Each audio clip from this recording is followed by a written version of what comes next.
Great. So welcome to the first meeting of the Ad Hoc Affordable Housing Committee meeting for Tuesday, March 29th at 6:03 p.m. On the call is members of the Ad Hoc Affordable Housing Committee, Nicole Ayers, Greg Burnett, Tom Keegan, Nora Najelski-Eichner, Diana Revolus, and Darlene Young. Jen McMurr is on the committee but has not joined the meeting as of yet. So with that, I will check to see. It looks like we have 2 attendees, possibly from the public. During this part of the agenda, will allow public participation. So if there's any member of the public that is zoomed in and would like to speak, you'll have 3 minutes to share any comments you might have, or raise your hand in the use the raise hand feature, and we'll promote you to panelist so you can share your questions and thoughts.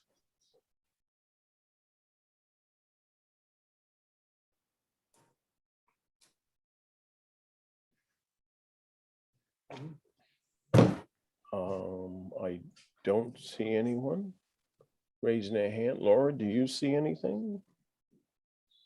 I don't see anything either. Okay, great. All right, with that, we will move on in our agenda. The next item on the agenda is to discuss the proposed mission of the Ad Hoc Committee. As I mentioned, this is our first meeting of the Ad Hoc Committee. The focus is to spend some time in focusing exactly on, oh, Mayor Rilling just joined. Hello, Mayor, how are you doing, sir?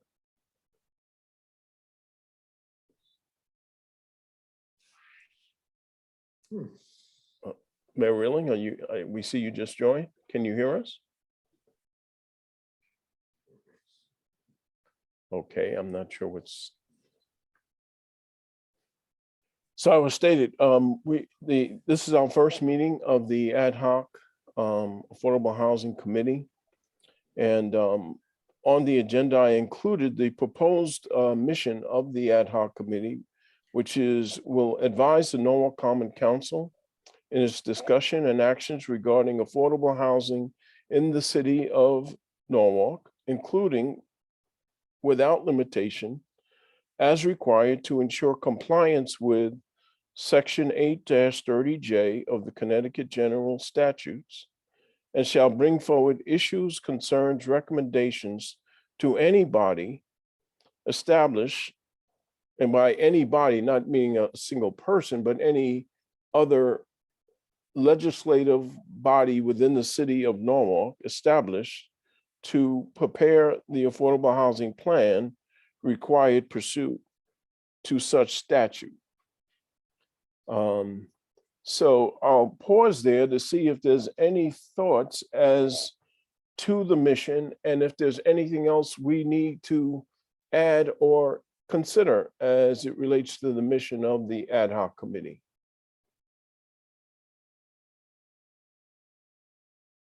And Mayor Rilling, I see you're on. Can you hear us now?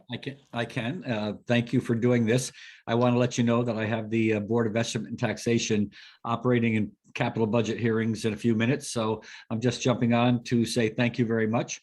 I think Steve might be able to update you on the issue that we were concerned about, and maybe Greg, you've been made aware regarding the transit-oriented development within a half-mile radius of our train stations and bus depots and things. I believe that has perhaps died in committee, and maybe Steve can talk a little bit about that, which we're very, very happy about, because we do have approximately, I believe, 13% affordable housing. Of course, we know affordable housing in Lower Fairfield County is anything but. So there are other things that we have to try to do to make some adjustments so that some people, young people and people that have been here a long time can remain here and, have a quality of life. So I think this is an important endeavor and I appreciate you all being a part of it. Thank you, Mayor Rilling. Diana Revolus, I see your hand is up. I appreciate, thank you, Councilman Burnett. I appreciate what you just said. Mayor, I'm always with the affordable housing is not affordable. I would just say we add home ownership. If in regards to constituents having a future here, of course, those other things that we need to do, it's also looking into affordable and equitable home ownership. So I just think that verbiage should be spoken within the mission. Affordable and equitable home ownership. Ownership, yeah. Okay. Thank you. Tom Thank Keating. you. Yeah, thank you, Greg. One of the things that I know we talk a lot about numbers, and Mayor Rilling just indicated 13% in a number of housing units that exist.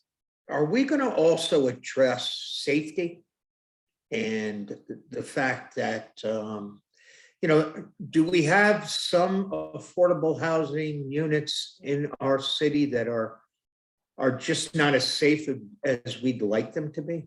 I think that's a zoning thing. Am I correct, Steve?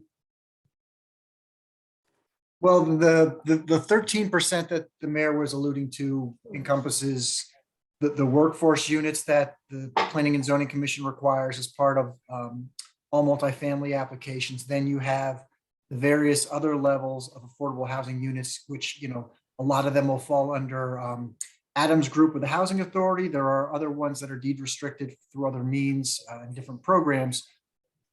In terms of the safety within those units and how they're addressed, I guess it could fall under zoning. It also could be a building code type issue too, or something with the fire marshal if those were specific concerns about the occupancy and the layout of those units. Okay, thanks. I just think that, we want to make sure that that any housing that we have for our residents is safe. I don't know how we can accomplish that, but that's something that's important to me personally, that that every place that a family lives is a safe place. I don't know how we would address that. Great, thank you, Tom. We can craft some wording that safety is part of the language that we include in our mission.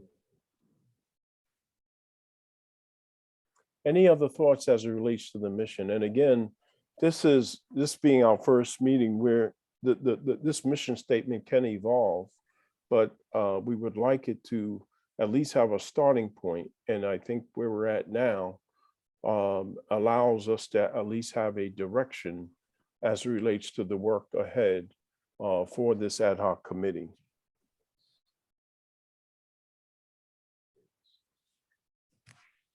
Okay, if there's no other questions at this time, we can always add.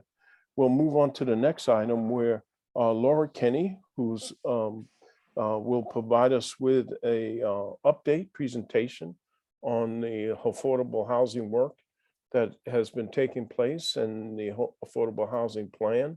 Laura sent out several great attachments prior to this meeting. I don't know if you had a chance to review them, but I strongly encourage you to do that. But one of those items is her presentation, which I'll hand it to you, Laura. Thanks, everybody. I'm just gonna share my screen. Okay. Share.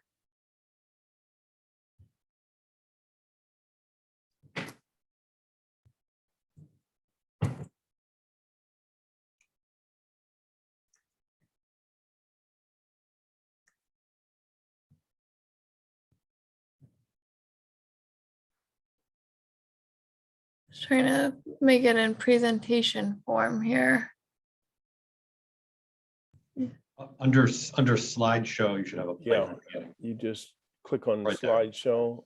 Oh, great. from Thanks, the beginning. everybody. There you go. Okay, so yeah, like Greg said, I'm just gonna catch everybody up on what I know about affordable housing in Norwalk and the state of Connecticut. And then Adam's gonna dive in a little bit more into the housing authority work because that's such a big part of affordable housing in Norwalk. So to get started, I thought I'd give some of the kind of big numbers that matter to affordable housing in Norwalk. The first is the population. And then from the 2020 census, we learned that there were about 38,000 housing units. So that's built apartments, houses, everything that kind of a family can live in or a single person household. Within that, there are between 2015 and 2019, there were 35,000 reported households. So both of these numbers are reported. It's important to understand that, you know, these data collections aren't always perfect and they're often underreported. Either way, these numbers are pretty close to each other, which suggests that Norwalk has a very low vacancy rate. Low vacancy rates can drive up the cost of housing and make it so there's fewer units on the market for people to choose to move between, and that drives up the cost. Something that I sent out earlier showed a list. There was one list that showed all the deed restricted units in Norwalk. So that means that they are, it's on their deed that they will require some form of affordable housing. And then there are over 2,000 government assisted units, and that was a separate list I sent out. Finally, I know home ownership is really important to this group, so I wanted to flag that the home ownership rate in Norwalk between 2015 and 2019 was 58.1%. We don't have more updated numbers for that yet, but it can kind of give a general idea of where Norwalk stands. So then I also wanted to list out kind of the players in affordable housing in Norwalk. So the Housing Authority creates a lot of units and manages them. The Norwalk Redevelopment Authority also creates some units. Norwalk Planning and Zoning through the workforce housing agreements, various nonprofits, and they're listed on the spreadsheet I sent out that showed government assisted and deed restricted units. Private developers will occasionally voluntarily put in affordable housing, or they'll be required to through the workforce housing agreement. So regulations directly impacting housing supply in Norwalk. We have the 830G, which a lot of you know about. That's where Norwalk is exempt from it because we provide over 10% affordable housing in Norwalk. 830J, which has been more of a popular topic lately. It is the requirement that each municipality must provide an affordable housing plan. I shared the WestCog regional plan that we have decided not to adopt via email, and I also sent out the plan that I did a little bit of work on that we decided not to adopt, and I also shared a draft of the RFP that we're going to send out, I think, next week, that we'll ask a consultant to make a plan for Norwalk specifically. This was decided because of the data availability at the time that we were trying to pull a plan together, that in planning and zoning, there were a lot of issues with the 2020 census and releasing data and that sort of thing. So we thought, you know, due to the time and data available, we should bring on a consultant team. There's also municipal actions that kind of take place every day that Norwalk's already doing. The workforce housing amendments, all of our zoning affects housing in different ways and the availability of housing. And then also the Affordable Housing Trust Fund, which I think Greg's going to talk about later on in the meeting. Finally, the state level ADU regulation that recently came in. We already allowed ADUs in Norwalk in many places, so we may update our regulations to align with that. But that's another way that more affordable housing can come into Norwalk. So more about the Affordable Housing Plan 830J that I mentioned earlier. It was created in 2017. There wasn't a ton of information on what should be included in the plan. And there aren't really any punishments for not submitting one yet. So we were going through it, trying to figure out what should be included. As I mentioned, we talked about doing an in-house plan, but we decided we should hold off and have a consultant come in that can do community outreach and really be an expert in the topic, and give us more time to think about what do people want and need, and get this conversation started in town before we just release a plan. So I mentioned most of this already. The only other item that I hadn't mentioned is that currently the state has a committee forming that will discuss future requirements for the municipal affordable housing plans. And so I guess they learned that they varied so much between different municipalities that have been able to submit them that they need to create some type of precedent or requirement. So that's being worked on right now. Municipal action to date. So as Steve mentioned earlier, we do have the workforce housing regulation. And so that requires anyone building multifamily developments in Norwalk over 3 units need to either provide workforce housing or pay a fee. We also provide a density bonus for historic home renovations. What else? And yeah, zoning. So like I mentioned, our zoning really affects the availability of housing in town. Parking regulations can limit the amount of housing that's built, as can our bulk and height restrictions, because they limit the amount that can be done on single lots. And oftentimes, physically that creates limitations, but also there are financial costs to, providing that number of parking spots or setting the building back and things like that. So it's kind of a popular topic in housing in Connecticut right now.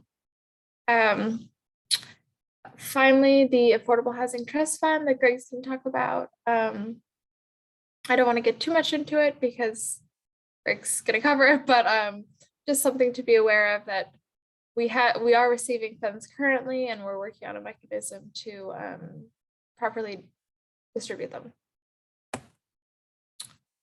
Finally, just for those of you who were able to review some of the materials I sent over, these links have been really helpful to me in trying to understand where Norwalk stands compared to other municipalities in town or in the state.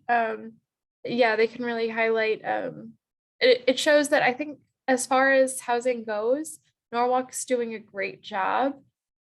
Fairfield County is just a really expensive place to live. But in terms of best practices, Norwalk, I think, is really on the right track and doing everything that that's recommended.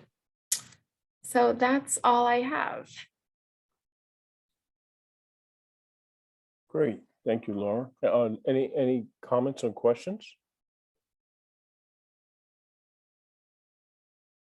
I did have one question, Laura, and I should also mention Steve Kleppen, who's the Director of Planning and Zoning, is also on the call. For Laura or Steve, could you elaborate more on the RFP for the Affordable Housing Plan? What is that? Sure. So I sent out the working draft right now in the email for anyone who wants to kind of get into the details of it. But the RFP is basically for procurement purposes. We'll post this advertisement to planning firms, economic development firms, anyone who feels qualified to create the affordable housing plan for Norwalk. There are firms that specialize specifically in affordable housing development. You know, some of my classmates from planning school, well, whereas I went the municipal track, might have gone to firms that specifically do affordable housing plans. So there are planners who specialize in that, and they'll likely be the people to apply for the RFP, and we'll go through kind of a standard city procurement practice to figure out who's best qualified for the job. And that'll be the consultant team, similar to other studies in towns like the industrial zone study. That'll be the people that are kind of really draft the details of the plan, whereas Steve and I kind of help act as an in-between between the people in town and common council and, you know, various stakeholders. And we also provide specifics about, you know, what we know about Norwalk. So these people will be experts in affordable housing and data analysis and that side of it. And they'll rely on the experts in Norwalk to provide what we might really need based on their expert knowledge.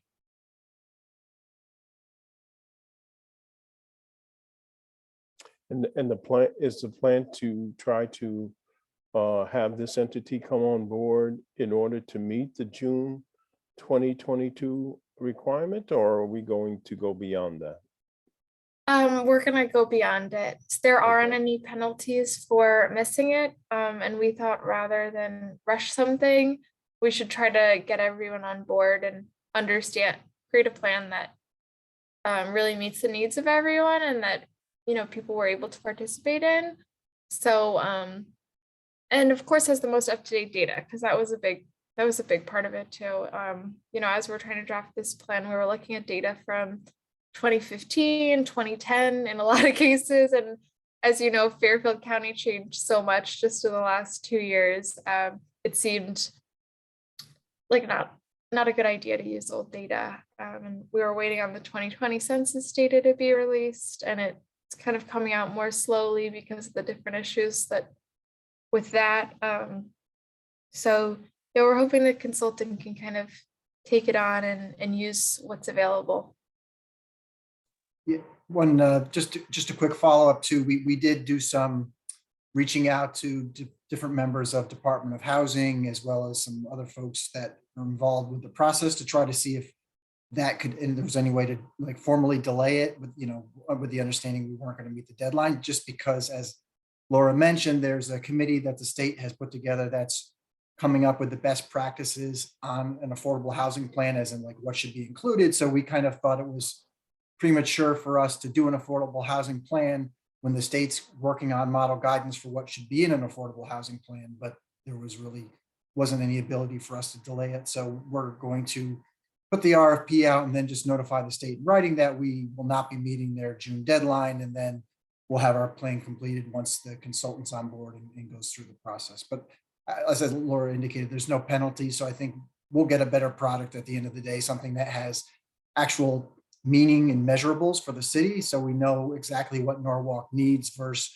just doing something cookie cutter to comply with what the statute says.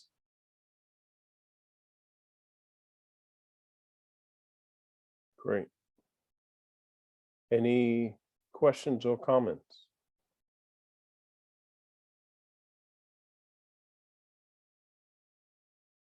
Okay, great.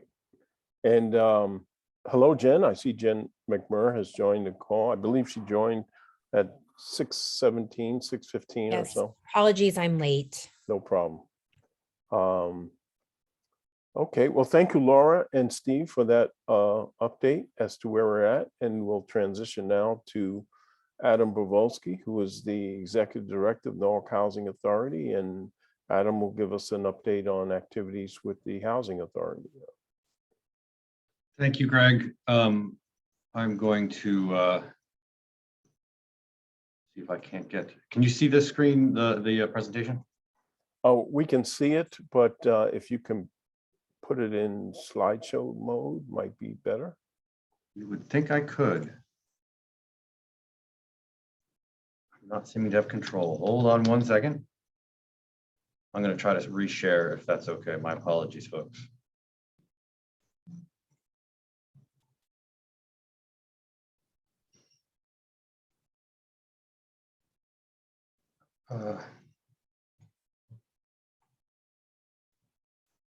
I find it ironic after trying to tell Laura if how you- to start the slideshow, but it's not letting me access If it, you- but I if can you- present. So If you look at on the very bottom of your screen, it looks like a little square box on a pedestal. If you click on that, it should go directly into slideshow. it's not, for some reason, it's not responding. You know what? Let me get out and in. My apologies. Not that easy. I know. This is what you get for telling somebody No, else how to do. So it does seem as though I'm having a little bit of a technical. No problem. So just give me a second. It's not letting me exit out of PowerPoint either. So what I think I'm going to do is, because I do seem to be able to advance slides, is I'm just going to share my screen, and I'm afraid you're going to have to bear with me, I think, unless we want to restart the computer, which I think is a bad idea. No problem. We can see it. It's very strange. It was working moments ago, but it is not. So my name is Adam Bovelski. I think I know most of you, but not all of you. I'm the Executive Director of the Norwalk Housing Authority. And I'm going to try in just about, there we go. I'm going to try to cover in very short time a bunch of topics here. I believe you may not have had an opportunity to see it, but I do believe that this presentation has been sent out to this committee. Again, I'm going to try to go pretty quickly over a whole bunch of information and data, and then open it up for questions, starting with the Norwalk Housing Authority governance and instrumentality. So we are a quasi-federal, quasi-local agency. We are technically not a part of the city. We operate predominantly under federal laws and regulations, but are also subject to state and city codes as well. And the mayor appoints 4 out of the 5 of our commissioners, the 5th being a tenant commissioner who is either elected or appointed by the mayor, but in either case must be a tenant. We have some wholly controlled subsidiaries that we use in a variety of means, whether it be a foundation that raises funds for scholarships, or we do have a couple that work in redevelopment of affordable housing in Norwalk. Generally not quite as low income as our public housing, but focusing again on affordable housing. And we'll talk about what that term means, affordable in this case. Housing Authority has 89 staff, and we have a variety of programs in housing, education, and economic self-sufficiency. But of course, today we're just going to be focusing on those housing programs. So first, I just want to talk a little bit about the need as we see it for affordable housing. I'm sorry, Adam, if you're advancing screens, it has not advanced for us. We're still on the first page. Well, that is very unfortunate. All right, just hold on one moment. I'm going to try to force it to close in my task manager and reopen. My apologies. Now it's advancing.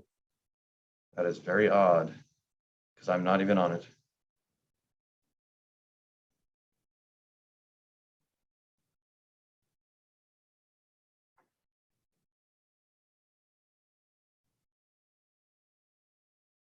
All right, I've reopened it. I'm going to share my screen again. And once again, my apologies. Can you see the screen? We can see the first screen, yes. And now it's in slideshow mode. Great. All right, so we talked about the agenda for today for this presentation. And I just went through sort of the very basics of what our structure looks like.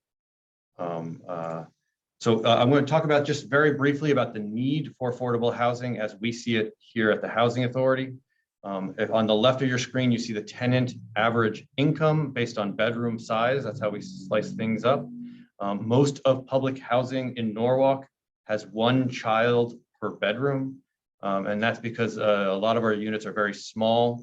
And that was something that was instituted many years ago as a means of trying to deconcentrate poverty, as well as just based on the utility of very small rooms and being able to fit the basic necessities in those rooms. So when you see a 3-bedroom or 4-bedroom, 3-bedroom usually means 3-person family, and a 4-bedroom usually means a 4-person family. So If you look at the National Low Income Housing Coalition data, which looks at fair market rent, which is about the 40th from the bottom percentile of rent, so a little below average rent. They've calculated that for our area, the Stamford Norwalk metro area, you need to earn about $75,000 to afford this slightly below average rental of a 2-bedroom unit. If you look at the fair market data, and we're going to go into that a little bit more in depth, that's the federal government's study that they do every year of every housing market in the country, and they determine what that fair market rent is, what the basis for their Section 8 programs, but for lots of other programs as well, is for our area. And you can see that those rents are very high. And if you're one of our tenants whose average income is below the poverty line in general, affording a 2-bedroom at $2,230, of course, is just completely out of your reach. Another way to look at the need for affordable housing is to look at our wait lists. So this is some very basic data about our wait lists. We do wait lists by bedroom size. School Street and Colonial Village are state developments, not federal developments. So they're required to have separate wait lists. But you'll see that almost all of our wait lists are closed. And if you look at, for instance, the 2-bedroom wait list, right, it's been closed since 2019. There's 125 families on it, and we only average about 12 and a half or so turnovers a year. So only 12 and a half families are moving in. The longer the list has been closed, the more folks are removed from the list. We clean the list at least once a year by finding out who's still interested in housing. And if folks don't reply to us, if they've moved and haven't given us a forwarding address, or they haven't replied to us, then they can be removed from the list.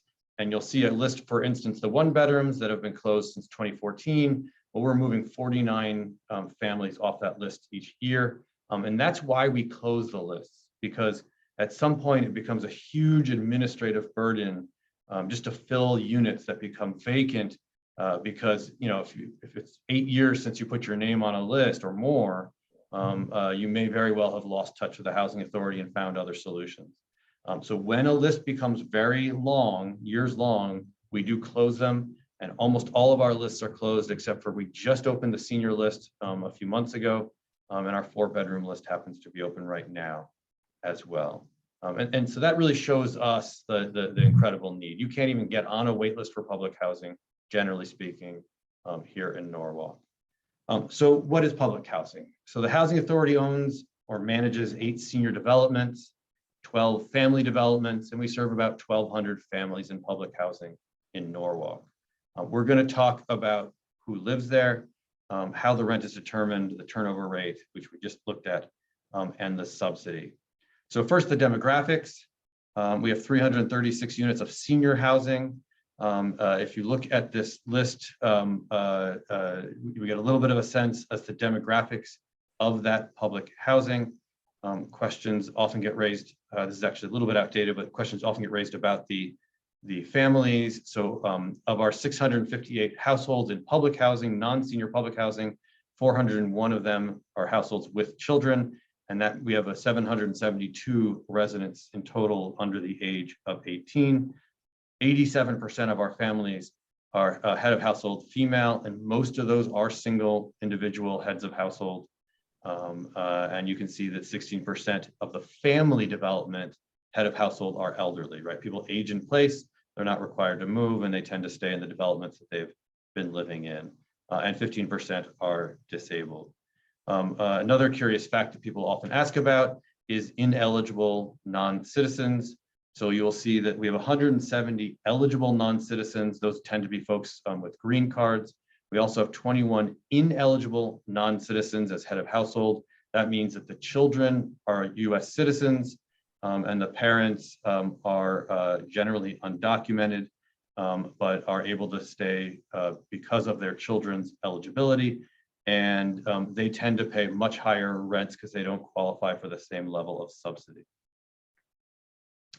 So if we look at what affordable housing means, on the left, again, I've kept that NHA average tenant income, which tends to be below the poverty line. However, the max public housing income is actually much higher. You can see that it's 50% of the median family income. For a family of 4, that's 75,000. For a family of 5, that's 81,000. These are pretty high numbers. It's just not who tends to choose to live in public housing. And again, it's hard to get in off the wait list, if we recall, so that the demographics don't change quickly. Finally, 80% of AMI, which is often what we think about for affordable housing under the 8-30G standard, you will see is much higher than the income of our tenants. Certainly unaffordable those units are for our tenants, but just a little bit above of where the max is, the level that we can accept into our program. Section 8. So I'm now going to move from public housing, which are units that we own and manage, and I'm going to move to the Section 8 program, where we administer a voucher and somebody uses that voucher to live somewhere in the private sector for a private sector landlord. We have 1,061 vouchers currently in the private sector. On average, landlords receive $1,300 a month from us. That number goes up and down. The way it works is tenants pay 30% of their income towards the rent, and the housing authority picks up the rest. That's not 30% of their rent, that's 30% of their income. And that can go all the way down to 0, in which case we actually give them a subsidy to help with their utilities, because that's 30% of their income towards rent and utilities. Or it can go very high for tenants who earn a substantial income. Section 8 program requires 3 contracts, one between us and the tenant, one between the landlord and the tenant, and one between the landlord and the housing authority. If a landlord comes to us and says, hey, I've got a problem with your tenant, they brought a dog in and you're not allowed to have dogs, we don't get involved in that. That's a private relationship between the private landlord and their tenant. In the Section 8 program, we only focus on our own relationship with the landlord, which is making sure if they meet housing quality standards that they get paid, keeping their rent also under their payment standard. And our relationship with the tenant, making sure they comply with all the requirements of the program, including providing us with all of their income, including changes to family and income, so that we can adjust their rent, their share of the rent, as appropriate. For many in the Section 8 program, they can get that subsidy for life if they stay in. There are certain types of vouchers that are time limited or tenant limited or limited to a specific apartment. So the Section 8 waitlist, much like public housing, is absurdly clogged. We usually open it up about once every 10 years. The last time we opened it up was May of 2021. We had 5,639 applicants. By lottery, we took 1,000 onto the wait list, and we currently have about 1,256 on the wait list. That includes obviously 256 families from the previous wait list. The average year turnover is about 94 new vouchers issued. And much like public housing, for those families that have been on for 10 years or longer, when we pull names off of the list, we tend to have to go pretty far down the list to find some who will take it, because the need has passed. It's been 10 years. They've probably forgotten about their application with us. So when we get to the newer folks, the folks that just came in on May, we'll expect a higher percentage of folks taking the vouchers when they are offered. Here are the Section 8 demographics, not entirely unlike public housing. And again, you have this information that was emailed to you, but you can see that they use their vouchers for a variety of bedrooms. They can use it for any size bedroom, technically, as long as they keep it under the payment standard for their particular voucher size, for their family size. Again, all the information is here. Again, we have 874 families that are not in Monterey. So this is just this demographics is just for the non-Monterey families, because the Monterey has vouchers in it. It's privately owned and operated, but we supply those vouchers for that development. So of the 874 families, 369 have children. There are 681 children under the age of 18 and 1,235 individuals in those 369 families. The math there has to do with adults adult children or multiple adults in the family. So one of the key programs the Housing Authority is very proud of is a 2-tier payment standard to encourage our residents to choose to move into higher opportunity communities. In order to do so, we have 2 standards. We pay slightly more for units that are in a higher opportunity community and slightly less for opportunities that for units that are in a lower opportunity area. And I wanted to show you the 2021-2022 different standards for a very good reason. With the pandemic, we saw a huge influx of folks moving in from New York, and that seemed to have caused a sharp increase in rent.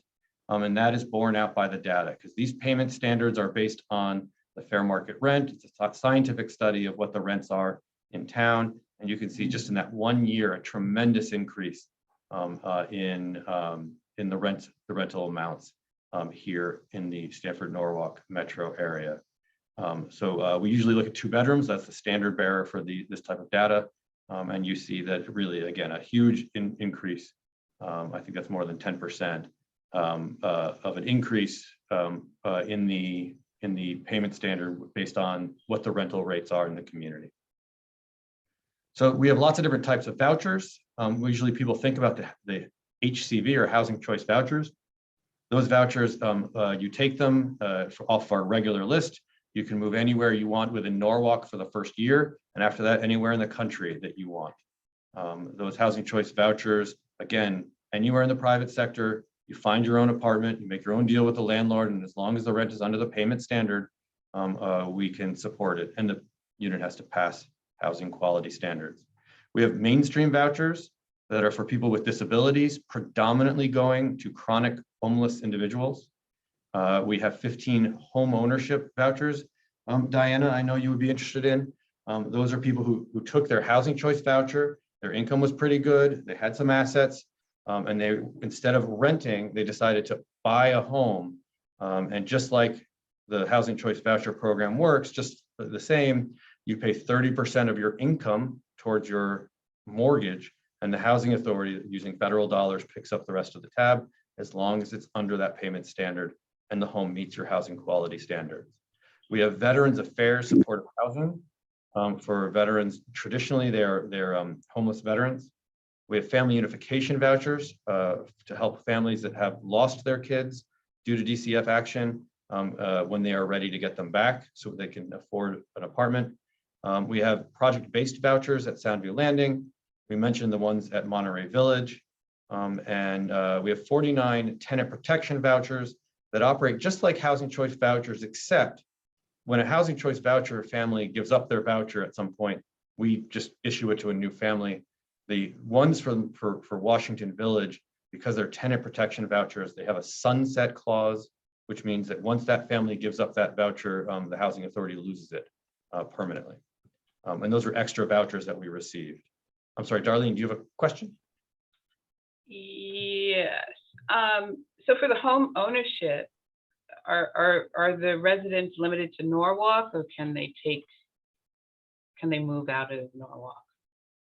So I think the way that it would work is you would port your voucher out of Norwalk, and most communities accept ports. And then once you're in that new community, you would do the home ownership program that community has.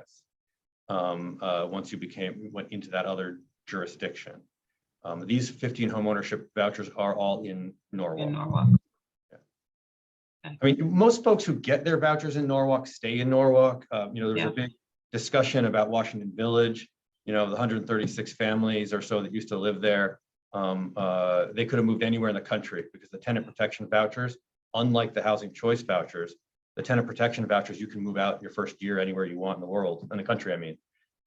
We only had 3 families that chose to leave Norwalk of the 136, and all of them eventually stayed in Fairfield County. One family, I think, was looking in Florida and then ended up staying in Fairfield County. So again, the folks that get their vouchers here tend to stay here. We do have some ports in and out every year, but it goes in both directions. It's usually related to people's work, sometimes family. Okay, thank you. Yeah. So on to the Section 8 homeownership program. Again, there's some very stringent requirements. It doesn't work for everyone because based on your payment standard and based on the cost of housing in Norwalk, it's just really hard to find a place that you can purchase through the program. It tends not to be single family homes. We don't support multifamily homes. So it tends to be, condos or other types of dwelling units that are a little bit cheaper, but it's a wonderful program. For most families, it's a 15-year program, which means you're going to be pledging, you're going to give up your voucher after 15 years. That's another reason a lot of folks don't take advantage of it, unless you have a disabled head of household, in which case you can keep the voucher after those 15 years. Sound Communities, I mentioned some of our instrumentalities is our new wholly controlled subsidiary that's going to be doing work to build affordable housing here in Norwalk. Right now, it's mostly on paper. It currently manages an 8-unit deed restricted affordable housing development owned by Mutual Housing. However, it is definitely on the move, and Sound Communities will be building 69 new units of housing at Colonial Village. Shortly, we're going to be talking about that soon. And much like other area housing authorities, housing authorities have lots of restrictions on what they can do and how mortgages work with them. For instance, our land can't be taken by a bank. So it's hard to get a loan, as you might imagine, if you're a housing authority. So we create these nonprofit, wholly controlled subsidiaries like Sound Communities to do that work. And it's still overseen by my board, and all the processes is public. So we just spoke actually on Monday morning about the financing with the state of Connecticut's Department of Housing. And we think that development will be closing by the end of the year and built in 2023. Again, 69 new units of housing at the vacant field next to Colonial Village. And onto that project. So some of you know Colonial Village. This is West Cedar Street. This is Scribner Avenue connecting up with Route 1. And this road in between is Suncrest Road, which is the heart and soul of Colonial Village. The existing 200 units are currently undergoing a full-fledged renovation, new everything, new siding, new windows, new roofs, new dormers, new kitchens, new bathrooms, all new appliances, new split heating systems. We're halfway through the renovation of those existing 200 units and already moving on towards that that new development of 69 units here in this open field. Our drawings are at 90%. It's already passed planning and zoning, and that project is moving ahead with all due speed. This is a rendering of what it will look like. This is West Cedar Street here. We have a variety of different types of buildings. Because of the scale of the neighborhood and the scale of the existing 200 units here in Colonial Village, the existing units, we've decided to try to keep the buildings looking very similar in size and scale. At mostly 2.5 stories, some of them, again, slightly bigger than what we have in Colonial Village, but really most of them are really quite similar in size and scale, with ample parking. And these again will be a mix of area median income. There will be 18 units at 30%. Some of those will be supportive units for formerly homeless individuals and families. This says 60% of AMI, but based on my conversation Monday with the state, we'll be converting some of these to 50% of AMI because that's what the state wanted to see. And then there will be 17 at least that'll be 80% AMI. When we started this project, we said that those 17 units were going to be market rate.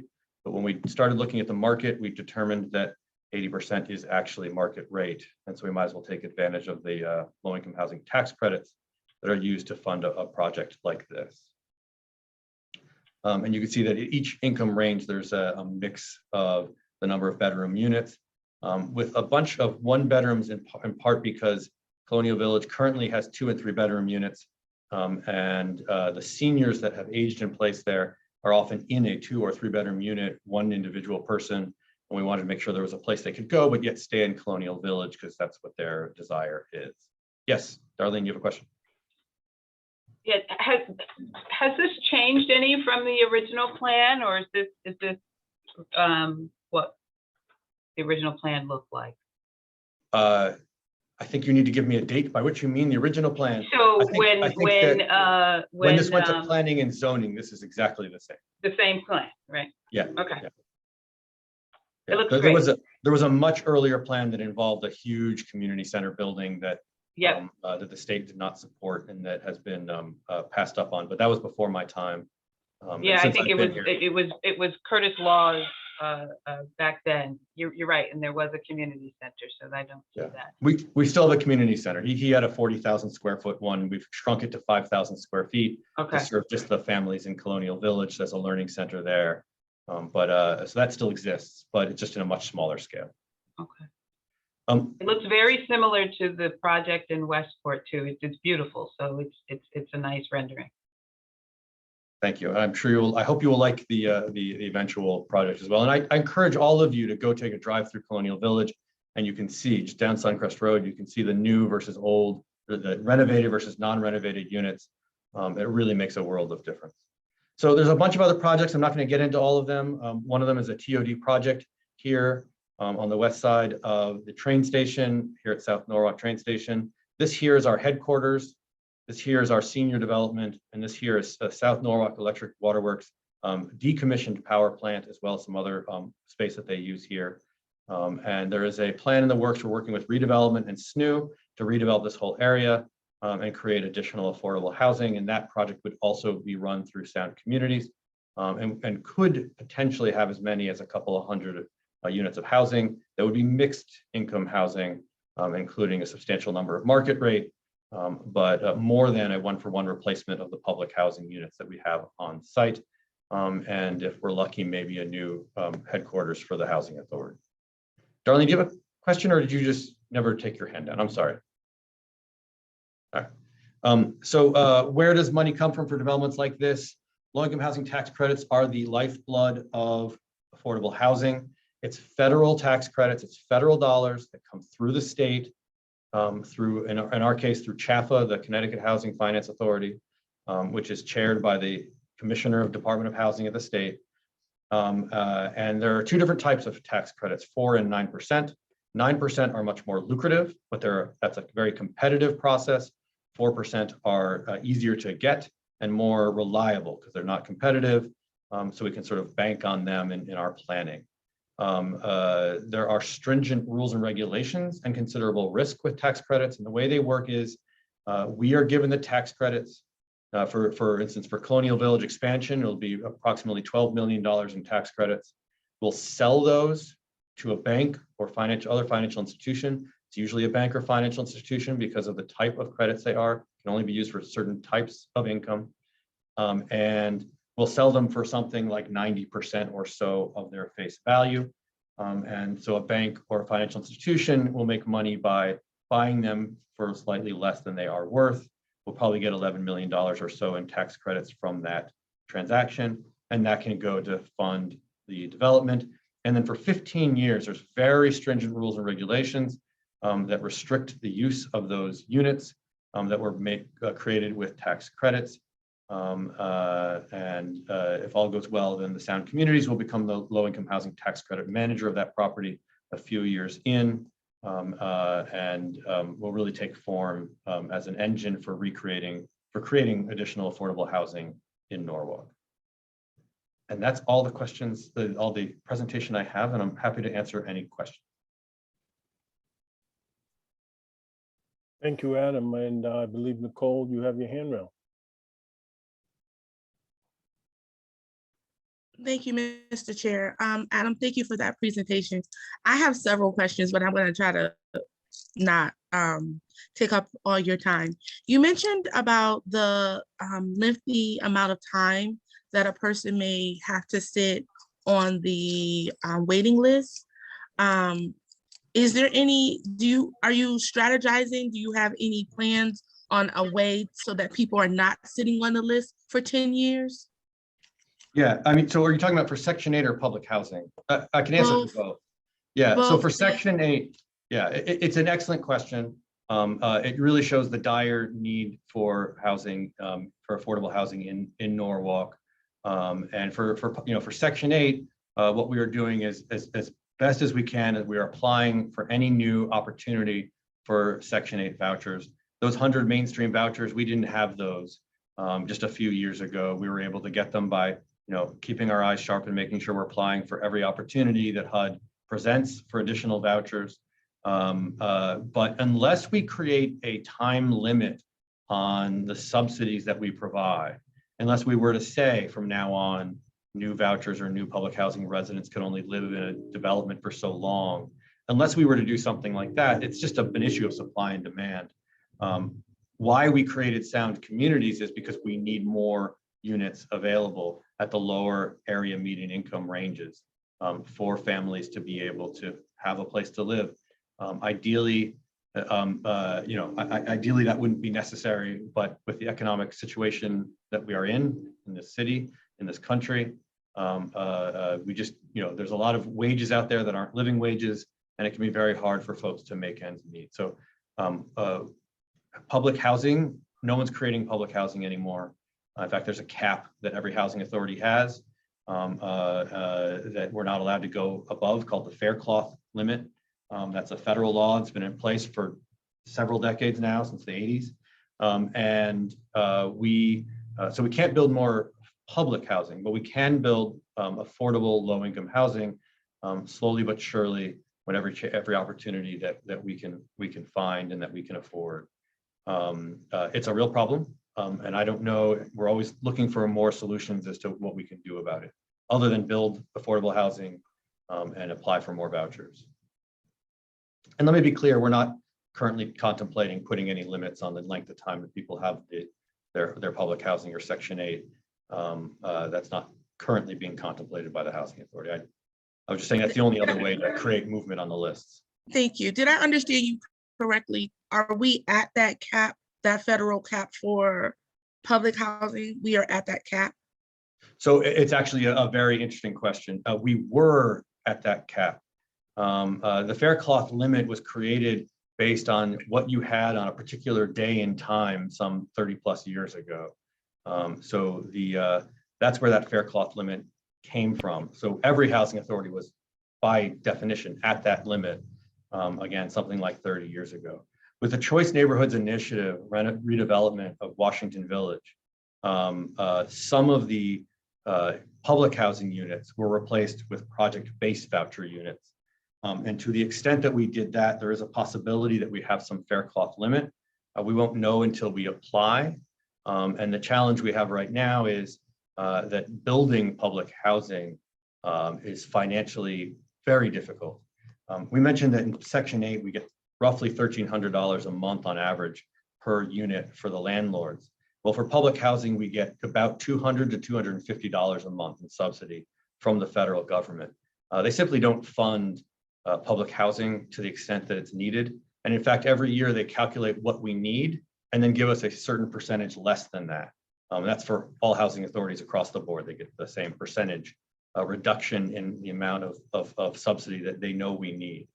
Although we may have a little bit of fair cloth limit, it's not entirely clear how we'll use that at this time.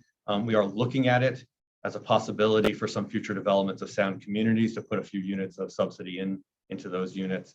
But again, to make the finances work is very difficult because the subsidy is so low. And that's why so many of our developments are a little bit more run down than they ought to be. And they do have, we do have problems based on the age and subsidy that we receive. In addition to the $200 to $250 a month subsidy for the public housing units, we also get a lump sum capital funding, but that's even less per unit than the operating subsidy. Thank you so much for that thorough answer to my question. My additional question is, I believe my colleague, Mr. Keegan, brought up about safety, and I would expand that to safety and wellness and health. What is your plan or your execution about the safety, wellness, and health of the properties that you oversee? Yeah, it's a great question, and it's something that we are actively working on. So in many of our developments, we have a problem with vandalism and destruction of the property. And it costs us a substantial amount of money every year to make up the difference. It's not always our tenants, it's other people abusing our properties as well. And so one of the things that we have decided to do is to start putting cameras in all of our developments to try to get a sense as to who's committing these acts of vandalism and to work with the police afterwards to try to identify culprits. So we believe it has been somewhat successful in the developments where we've installed cameras. Not perfect, and cameras are expensive, and it's going to take us a long time to get cameras installed in all of the locations. There is a security and safety grant that we can apply to HUD for each year, and every year we apply. The problem with that grant is that you can only get it for each development once in the lifetime of the development. And we've exhausted it for most of our developments long before I even came to the Housing Authority. So that can be used for fencing and lighting and cameras and doors. But again, we've mostly exhausted that grant fund. And it was never a particularly large sum of money. It wasn't certainly solving all of our problems. We have done partnerships with the health department and with others. We've done a lot of distribution of supplies during the pandemic. We partner with a lot of social service agencies to try to make sure that we have food in the developments. All of our learning centers, for instance, which are free of charge to the tenants, receive gives healthy food to the kids that attend those programs. So we do a variety of things that we try to do to try to help keep our tenants safe and healthy. But if you were to ask me if I think that all of our developments are perfectly healthy and safe, the answer is absolutely not. We have a lot of work to do. But our a very limited budget within which to work and operate. And we're always eager to hear more ideas as to what we can do for our tenants. But even more importantly, the Housing Authority needs to partner with more social service and agencies. We have a lot of partnerships. We're always trying to do more with more agencies. But the funding we receive predominantly goes right into housing, and it's not even adequate enough for that. So to take on a lot of social service programming would require either a new funding source or additional partnerships, which we are constantly looking for. Again, thank you so much for the thorough answer. I think my concern, why I initiated that particular conversation or question, and I'll give an example so that we have something to ground us. If you go into room to court on any given day, the amount of trash that is piled up, spilled out, and just all over the place, it's not safe, it's not healthy, and it's gonna breed critters. Trash breeds raccoons and rats and all those things.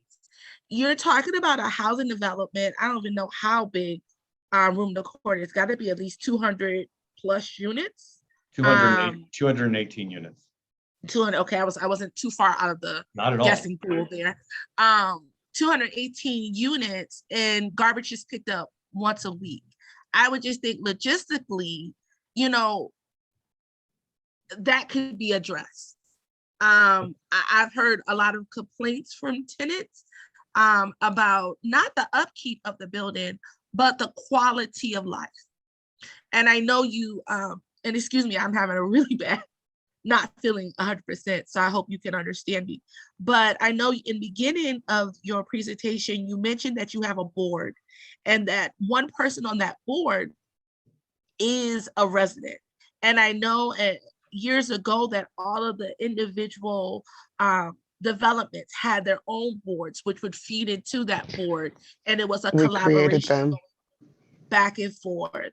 And so I just really think something as simple as taking out the garbage more routinely with that many people. If you have 218 units, most of them are not to my room, and I can't even recall. Most of them, I think, are 2 or 3 bedroom. I think room to court is where we have some six family people with 6 people in their family that live there. But something as small as garbage removal, it seems that we're not able to address that in a timely manner, and then it's causing some health and wellness issues. You say you have partnered with the Norwalk Health Department. I'm sure you have. They have readily data about asthmatic children in our housing developments, and trash and all that stuff, air pollution, multiple things contribute to asthma. But I'm really concerned, Adam, that we can't take the garbage out regularly and just help with that little bit of quality of life. So if you could speak to that, please. Yeah, so of course, our partnership with the city is a critical partnership that we have. We have a pilot agreement, a payment in lieu of taxes agreement with the city, and the city is obligated to trash collection. The city currently picks up once a week. We have a piggybacked contract with City Carting to pick up the 2 other days a week. In Rudner Court, the trash is picked up 3 days a week. We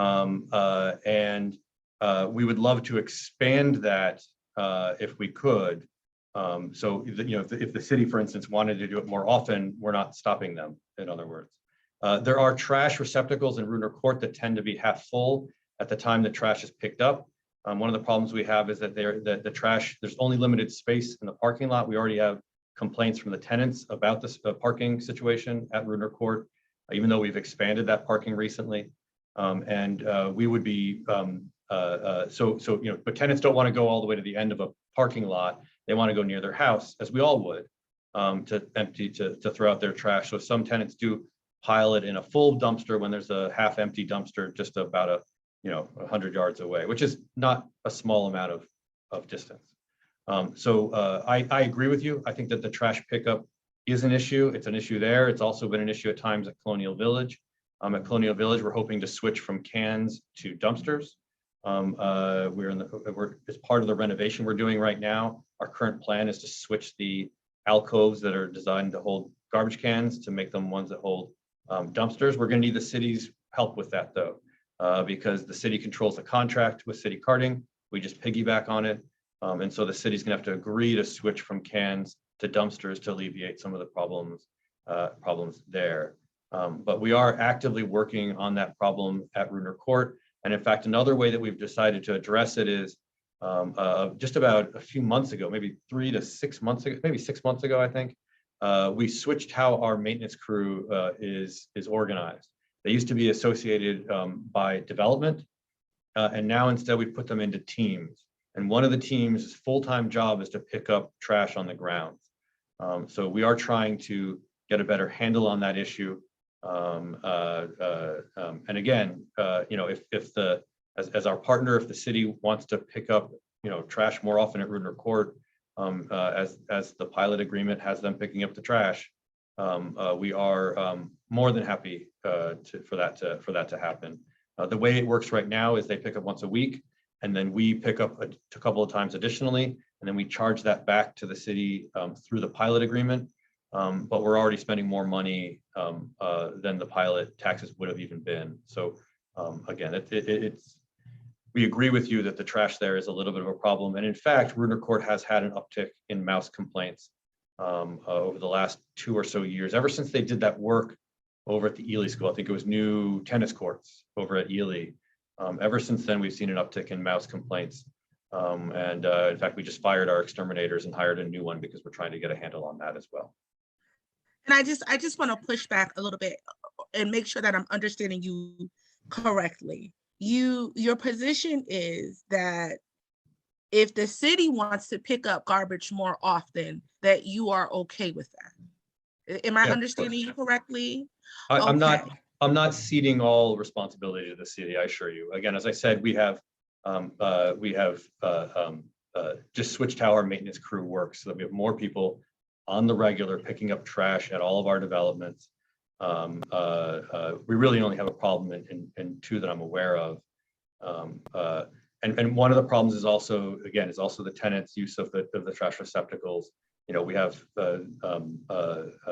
one half empty dumpster, sometimes right next to one that's overflowing, and the tenants are just throwing it near the trash and not in the trash.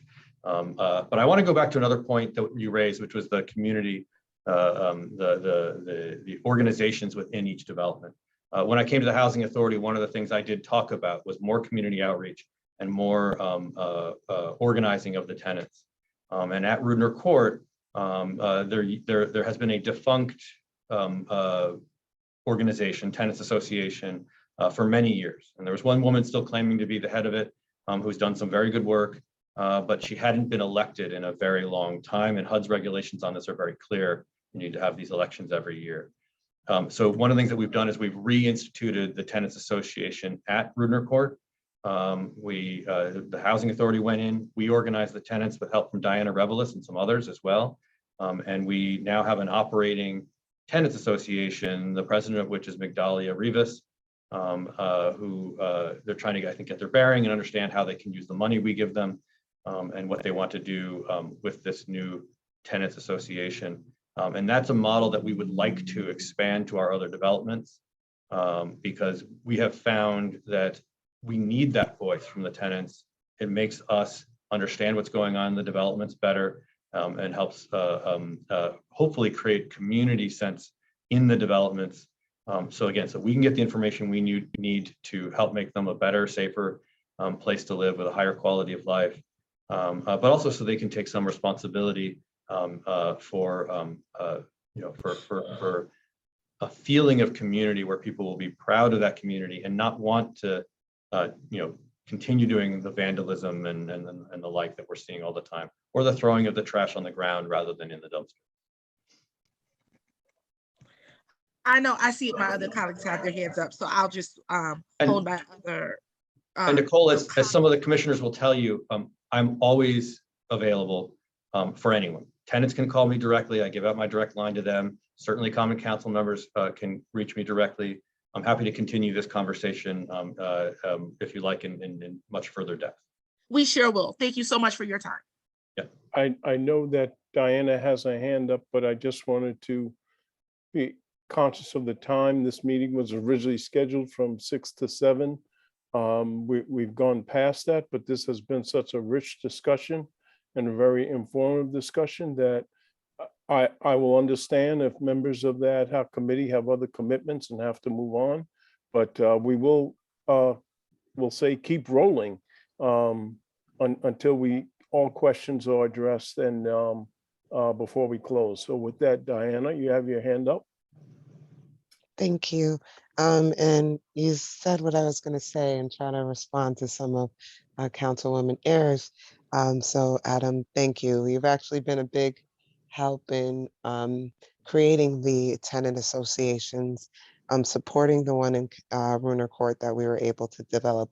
And I know I've been on your back about so how they're going and where we're going to go next. And hopefully we get to see it in Colonial Village soon, because those same things like trash and stuff could be seen in Colonial Village. I would also say places like King Kennedy and gutters, and we've talked about that as well. So that quality with health, yes. We've also talked about additional supports and organizations. I think that I understand with what we haven't been able to do with the city may be able to do it, but our home ownership one is very stringent. It is great, but it is very stringent. Is there any way to make a look that for people who are maybe in home ownership, the track of home ownership or Section 8, that they can maybe become in organization with different programs, because you already said this program doesn't support it, but if we found it that made those people who are available to actually be tenants, home landlords, that the Housing Association or HUD can support and then help additional tenants from housing. Do you think that's something that could be done? Because that's really something I want to do with NACA, but I'm just saying, is that something outside of NACA, because I've already know that you guys can't do it with NACA, but is that something we can do within the housing development program or housing association? I'm sorry, Norwalk Housing Association with the housing program, with the house program, home ownership program. I swear to you, I could talk. I promise you. Talk very I'm eloquently all trying. the time, Diana. So the main challenge we have, so there's HUD regulations, but then there's also our own local regulations. And one of the big challenges that we have is the HUD program requires that the payment standard cover the mortgage. And I think what you're talking about, what we usually do is we see someone buying a 2-family home or a 3-family home, And the challenge there is I don't think you're going to find a 2-family home in Norwalk that's anywhere close to a mortgage that the payment standard could cover. Now, I may be mistaken, but certainly not one probably that would meet the housing quality standards that's required. So I think you're right. It's a wonderful model. We've seen that model in lots of places, but the finances of it are very complicated. And as an example, I'm going to turn to our Choice Neighborhoods Initiative. As many of you may recall, part of the funding for Choice Neighborhoods Initiative went into home ownership. And the first attempt that redevelopment bought a multi-family home. They put a lot of money and effort in renovating it. And the idea was to then sell it to as an affordable house to a family who would then rent out the other unit. The eventual cost of the program wiped the program out in more or less in one go. And they couldn't find someone who could afford the place that met the affordable housing standards. It was a very complicated process. And I don't actually know all the details that happened predominantly before my time. I think Tammy Strauss with the redevelopment agency, she's no longer there, but the redevelopment agency was the one that took that money from us for the Choice Neighborhoods Initiative and made that program. And they found that the finances simply didn't work here because the costs of everything is too high. So I think the Section 8 homeownership program is a very good program. It's a critical program. It's very valuable for lots of reasons. I don't think in Norwalk, the way I understand it, it could possibly work because just the costs of the multifamilies are too high. I think the NACA program is again, as you and I have discussed, is a very different type of program that I don't think could work with Section 8 in that use. I think you could, as a straight home ownership program is another story. But as far as buying a multifamily, again, I don't think that would work through our program. I'm always happy to reassess, and we could bring Lisa Roger, who runs that program for us. Because I have, and I'm with you, and I appreciate that. And if we could, if possible, if we can, but if there could be some type of reassessment, because they avidly work with people with Section 8, like throughout not only Connecticut but the country. You know what I mean? And in becoming homeowners. So it's just it would be great to explore deeper, but I do want to commend you and thank you for, because I'm always a little behind you about this, right? Like I'm usually like bothering you a little bit, but you're always there for my calls, and I appreciate you and I thank you, and not to, pester you, but I just think that they can take on a lot of the costs that may be a problem for us because of the interest rates and so on that they do for tenants and maybe for the organizations that partner with them.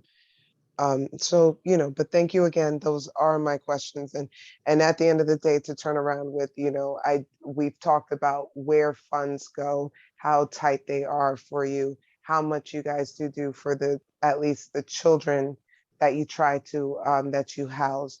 I do also understand the importance of camera, but I know with tenants, how they feel like it's almost been invasive in their living to have those cameras too. So I don't know how to talk about that balance with safety as well, because the quality of life to a tenant. So I don't know if you have any words to the camera part. I just don't know how to balance that. I get its importance for, upkeep, but I do know that there's some who've expressed like an annoyance to cameras or problems or things that were, harassing because of cop connection to those cameras. And I've heard families who's like, just because their sons are coming home, they're being harassed in a sense. What would you say to that? And that's my last question. Yeah, so in our experience, and this is, I don't mean this in a flippant way, in our experience, the vast majority of tenants appreciate the cameras. Some of them talk about how they like to have their kids play near the cameras because they feel like that's a safer place for their kids to play. We have a few vocal opponents, and the vast majority of the opponents of the cameras are in legal with us. They have unauthorized occupants, or they're doing something else in violation of the rules, and they don't like the cameras because we can see their unauthorized occupant on the video, or we can see other activity that they're not supposed to be doing on the cameras. And it may sound like I say it and I almost hate myself for saying it, but again, our experience is when we've spoken to tenants, the vast majority like the cameras. We have them advocating for more cameras at Colonial Village. They're literally coming to us and asking us for more cameras, including a gentleman who I guess works part-time for a security firm. Many are saying we don't have enough because they think that the invasion of their privacy in public spaces only, mind you, but their invasion of their privacy in public spaces is counterbalanced by the safety and the better quality of life that can be achieved through those cameras. With that said, yes, we provide, we don't have to, but we choose to provide a direct link to those cameras to the Norwalk Police Department. Several officers have access to those cameras on their phones. They have them my understanding is that they have them at the sergeant sort of the desk. I don't think anyone is really watching them live time. They tend to be used after the fact as a means of determining who after the fact committed some sort of a crime or violation. No one at the housing authority is watching those cameras live. So the invasion of the privacy is really minimal. Again, none of them are looking inside anyone's unit. They're in some common hallways in places like Rudner Court, and the rest of the cameras are all in, outside venues, outside in Colonial Village or outside in Rudner Court. And we are planning on expanding the program. I will tell you, and I could understand what you're saying. That I'll be done as well because of our time. The complaints that I actually got them from, yes, I have from Runner Court, but was actually Meadows Garden and School Street. And actually before you, School Street was somebody who because of their tenant association at that time, their landlord, not landlord, but their chair, successfully advocated for them not to have those cameras. But that was a different time, and their conversations on why express different, although I can see yours. Like, I get what you just said. I completely get that. You know what I mean? If you're not doing it the right thing, then probably you don't like the cameras. I'm just talking about the people who did have children who were supposed to be there and would constantly get something. And I'm talking about middle-aged family women. You know what I mean? I'm not talking about like young. I'm talking like someone who's my mother's age, and you know what I mean? Yeah, and I think I know who we're talking about. I think it's somebody you raised with me previously. Yeah. So that being said, thank you so much. And even that you're talking previously, this is further and two other families that again, I think I talked to you about Rudner Court, but this was Meadow and School Street, but the situation in Rudner Court. We don't have cameras in Meadow or School Street. That's well, the green apartments on Meadow Street in the hallways, they didn't, because I had a woman leave them. There wasn't one in the hallways in front of the doors. Maybe I'm thinking the wrong place. I apologize if I am. Take it from me if I'm not. Not that we put up. Okay, I apologize if I'm wrong, but it was definitely the green apartments on Meadow Street here. I mean, Okay, that I'm wrong. certainly sounds like Forget Meadow it. Gardens. Yeah, Meadows Garden. Yeah, Meadows Garden. But anyway, I'll let my colleagues go. Thank you so much for your help, and I'll bother you again. Thank you so much. Yeah, anytime you want to call, you can reach out Yeah, offline. most definitely. Most definitely. Great. Any other questions or comments for Adam?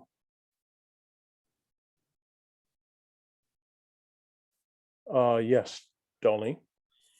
So Adam, are there any plans to renovate the other developments, King Kennedy, Rudner Court? So And can you give us a timeline on what that looks like? So yes and no. So as far as the timeline goes, so we have been, when I came in, one of the things I wanted to do is a lot of these redevelopment projects, and I was trying to do that with an internal team, and it has proven a lost cause to try to do that internally. People have jobs, they're very busy. I can't do it all on my own, right? So I'm very excited to announce that we've been looking for months. The pandemic has been very hard for finding labor. We finally found a project manager. It's gonna be a full-time employee whose job is gonna be to work with sound communities and build more affordable housing and redevelop the affordable housing that we have now. She starts May 4th. I believe it's May 4th. Don't quote me on that, but it's the first week of May. And we're very excited that she's going to come in and do this work with us. And I'm hoping that speeds this process along. Colonial Village, as you know, is in the middle of renovations right now. We're on phase 7 of 14 phases of redeveloping that property. That's the renovation of the old 200 units, which if you think about it, that's 1/6 of our entire portfolio. Really 1/5, because obviously Soundview Landing does not need to be renovated. And we're very excited about that. They'll be working on the expansion of Colonial Village. And then I think the low-hanging fruit is going to be 2 different projects. One is Meadow Gardens. I think that's a critical project, and one that we have an off the envelope plan for. Something called Section 18 Demo Dispo is a part of the Housing Act that allows us, if we can prove that the development renovations are more expensive than the value of the property, which I think there's going to be a given. We can get tenant protection vouchers for the tenants who live there, move them off site, and either and we would probably redevelop the land, tear everything down and start over there. I think that could be done in 3 to 4 years. Another low-hanging fruit may be our headquarters area with Leroy Downs. Leroy Downs is also in desperate need of rent redevelopment. Leroy Downs was the target of a RAD conversion by my predecessors. They applied for RAD, which is the way of privatizing the public housing to get money in to do the redevelopment. They had applied for RAD before my time here and just weren't able to get the plan together in time. And now we have this plan, and we're working with the redevelopment agency for a whole TOD plan in this area. And because there's a lot of groundwork has been done by the redevelopment agency's consultants, I think that also could be done in the next 4 or so years. Rudner Court is a lot more complicated. I'm not going to lie. It requires a substantial amount of income. We probably can't do a Choice Neighborhoods initiative there, which would bring in that money that we need, because Choice Neighborhoods requires you to double +1 the number of units, and that would just be too densely populated unless we could get a substantial part of the Ely Park, which I can't imagine the city is even able to spare because of the open the requirements for keeping land open. So how we're going to do that is not entirely clear. I think we'll probably end up doing it 1 building at a time. And this new staff person will come in, and that'll be one of the main tasks, top 5, I would say, for them to figure out. And I think we could start that process in 5 to 7 years. We don't want to overpromise anything sooner than that. There. We are also we're not looking at King Kennedy. Our assessment of King Kennedy is that it's in really good shape. I'm hearing from Diana and from other folks as well that is not the case. But we looked at when we redid the siding and the windows, and we're just putting in new fencing there and other things there. So I'm hearing that from some people. We're gonna have to do another assessment of King Kennedy. It's actually not even on my list right now, currently, but perhaps that needs to be reassessed. Yes, it needs a good power washing at least on the outside. That would be a great start. I was just gonna add, is maintenance then part of those assessments? Because it may not be the whole upkeep of renovation of it, but it definitely needs a good power cleaning, some yard work look, some gutters cleaned out. There's an ecosystem in the gutters. Like, just wondering, is just maintenance, upkeep a part of what you're looking at? Yeah, so I mean, we have 23 maintenance staff full-time, not including special projects. We've recently, not only do we transform how those maintenance staff are tasked, but in addition to that, we have added a plumber and an electrician in-house. The first time we've ever had those positions, in order to try to get more work done more cheaply at the Housing Authority. So that's going to be a component to improving maintenance. Again, it's partly an issue of funding. We get around 1.6 million, sometimes a little bit more, in capital dollars a year, and that goes pretty quickly. When we just put all new kitchens in a new record a year or so ago. We're just doing carpeting and other things in Leroy. We're constantly doing those types of projects, but with 19 developments, or depending on how you count it, it only goes so far. But I agree that there's certain things that we could probably do with routine maintenance that we wouldn't need capital redevelopment type of projects to do. Right, Jen, thank you have your hand up. Yes, thank you, Chair. With our growing senior population, is there any plans for any new developments around senior housing? No, not at the time being. Well, I should take that back. Leroy Downs is part of the redevelopment here at the headquarters. So this project that we're hoping to get started on in the next year or so, that will include brand new senior housing. And we are looking at the possibility of trying to use some of that fair cloth there, because that's a place that you could use it to maybe expand that development when we redo it. Again, it's hard to create new public housing. It's financially as well as for lots of reasons, as well as that fair cloth limit. So there's not a lot in the plans, but I will say this. Our senior list is one of the only lists that's manageable right now. It's open and it's really not that long. It's not years long like the other lists. It's I don't know. I'd have to look at who they're taking off the list now when they apply, but it's probably 4 to 6 months, which compared to the other lists, it's really manageable. We don't have any plans right now to expand senior housing. Thank you very much. Dolly? Greg, I have one last question. I know it's 7:35. Thank you, Adam, for your very thorough report and answering all of our questions. Honestly, appreciate it. My question is for Steve. Is that okay? Sure. If he chooses to Yeah, answer, I'm looking to see if there he he is. chooses to answer. Steve, so I have a question. So we are, currently going through this zoning, upgrade of our zoning changes to zoning regs in the city. And unfortunately, or however you want to look at it, a lot of the affordable housing tends to be located in South Norwalk. Are there any issues that you can foresee with the changes that are coming down that will help or hurt affordable housing in the city? I don't see any changes to the zoning that would hurt that. So I think there's two things to think about. The projects that Adam was talking about, a lot of those are, and there's a bunch in South Norwalk, but I think you'd have to kind of think about, where does it make sense to locate those?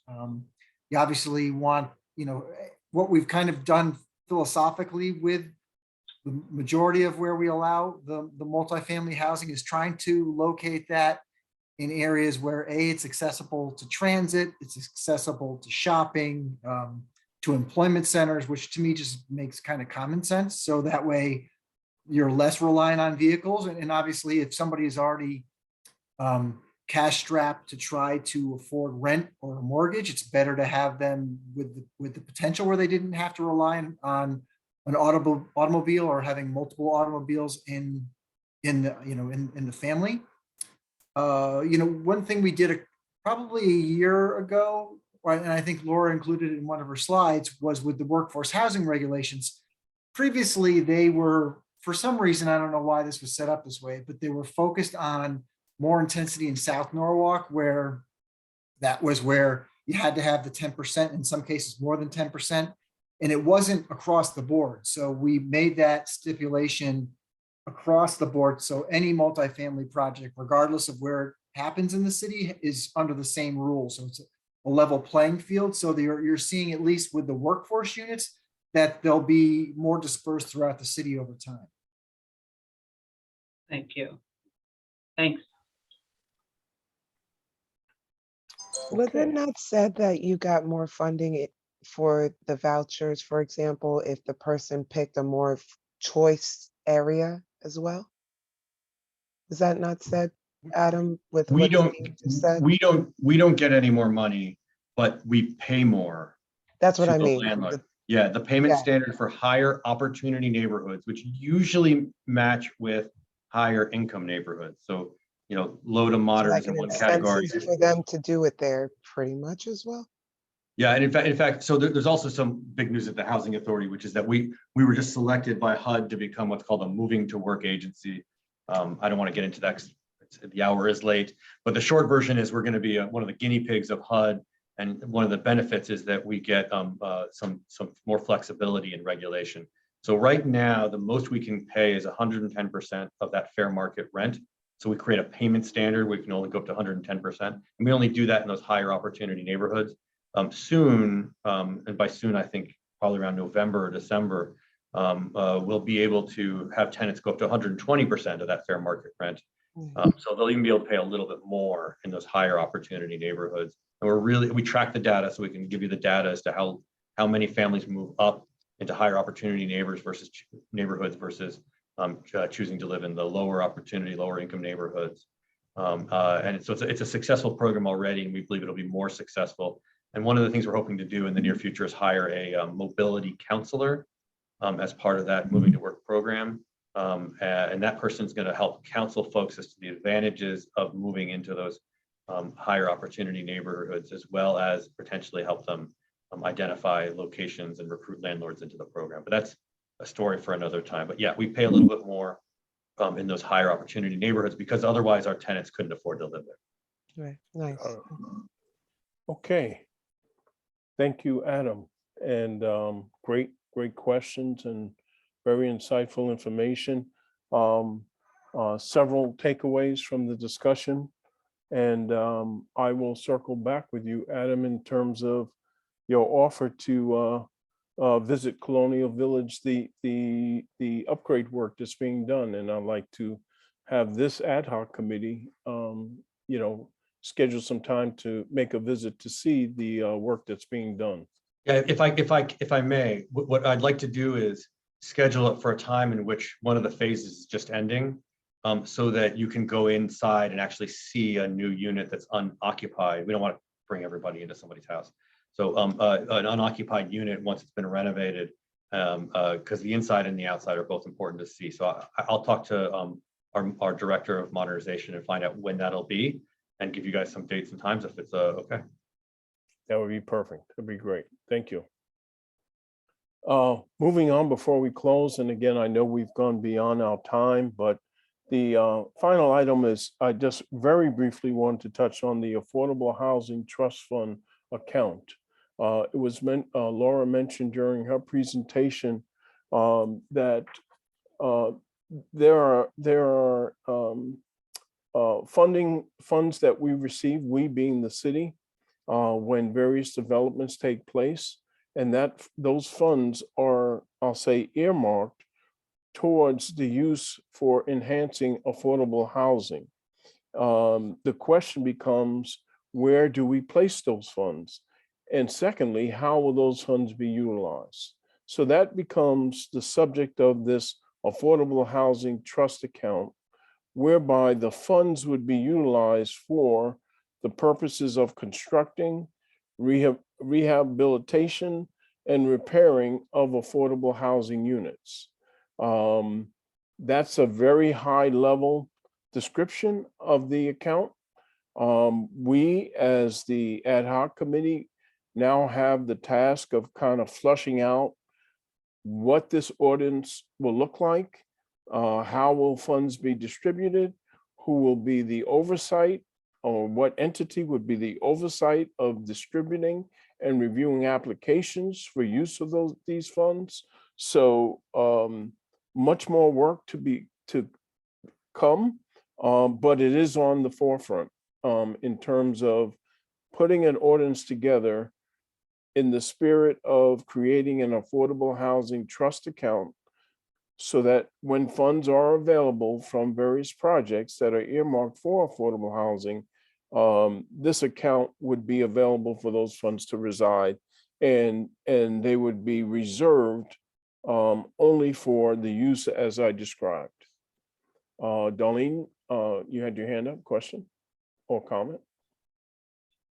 Can you share ballpark figure on what that amount looks like?